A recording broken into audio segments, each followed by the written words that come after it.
গুরুর চরণে প্রণাম জানিয়ে শুরু করছি ভাগবত কথা। একজন আমায় জিজ্ঞেস করেছেন যে দান করে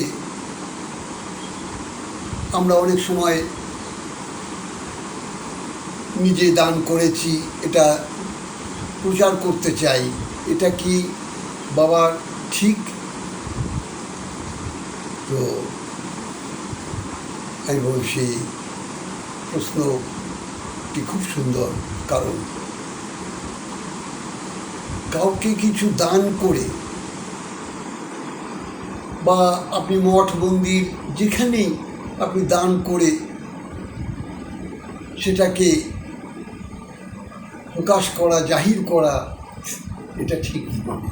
কারণ এটা গোপন রাখাটাই বাঞ্ছনীয়। কারণ এই যে আমিত্ব ভাব, আমি করেছি, আমি দান করেছি, আমি মন্দিরে এই দিয়েছি, আমি ওটা করেছি, এটাই হচ্ছে হরিবল।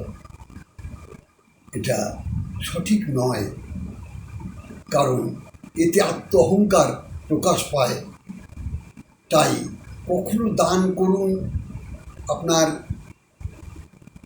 বা যে কোনো সৎকর্ম করুন, দয়া ধর্ম যা কিছুই করুন, কিছু কিন্তু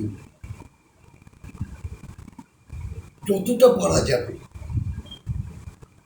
আত্মপ্রকাশ না করাটাই ভালো। কারণ আমি কিছু জানি না, আমি কিচ্ছু পারি না, এই ভাবটা নিজের মধ্যে যেন থাকে।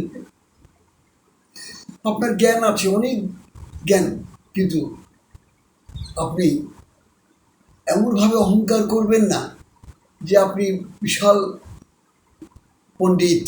কারণ বাবা গো, একটা মানুষ সব কিছু আয়ত্ত করা তার পক্ষে সম্ভব না।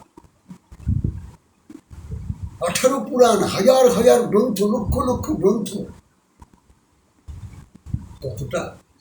কতটা আয়ত্ত করতে পেরেছেন? আর অহংকারে একেবারে লোককে জানাচ্ছেন যে ওরে বাবা, আমি একেবারে অনেক না। সবসময় নমনীয় ভাব, নম্রতা ভাব। বৈষ্ণবের পথে চলতে গেলে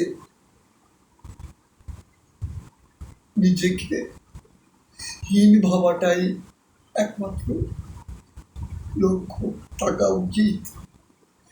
কারণ নিজে যারে বড় বলে বড় সে নয়, লোকে যারে বড় বলে বড় সেই হয়। আপনার ভেতরে কিছু যদি থাকে, সেটা আপনার কর্মের মাধ্যমেই প্রকাশ হবে।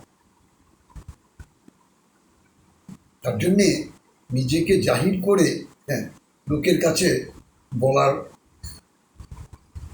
কিচ্ছু নেই। ধর্মের পথে চলুন, প্রভুর গুণগান করুন,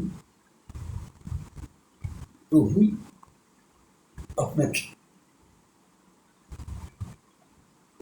কখন কোথায় কোন আসনে বসাবে জানেন না। কারণ প্রভুর সাথে সম্বন্ধ করুন, দেখবেন হরি বাবা। তাই নিজেকে আত্মপ্রকাশ করে, নিজেকে জাহির করা আর কিছু দান করে নিজের বহিঃপ্রকাশ কখনো জয় রাধে, জয় নিতাই।